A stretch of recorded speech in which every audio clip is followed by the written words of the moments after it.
എന്താണ് മിഅ്റാജ് ദിനം എന്ന് പറഞ്ഞാൽ നബി സല്ലല്ലാഹു അലൈഹി വസല്ലം തങ്ങൾ അല്ലാഹുവിനെ നേരിൽ കണ്ട ദിവസമാണ്. ജിബ്രീൽ അലൈഹിസ്സലാത്തു വസ്സലാമിനെ യഥാർത്ഥ രൂപത്തിൽ കണ്ട ദിവസമാണ്. നിസ്കാരം നിർബന്ധമാക്കപ്പെട്ട ദിവസമാണ്.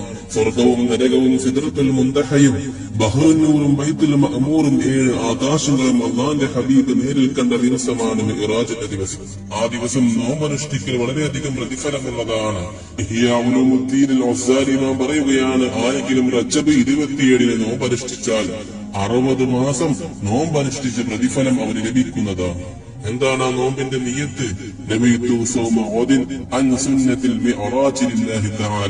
അല്ലാഹുവിന് വേണ്ടി നാളത്തെ മിഅ്റാജ് സുന്നത്ത് നോമ്പ് അനുഷ്ഠിക്കുവാൻ ഞാൻ കരുതി എന്ന് നിയ്യത്ത് വെക്കുക.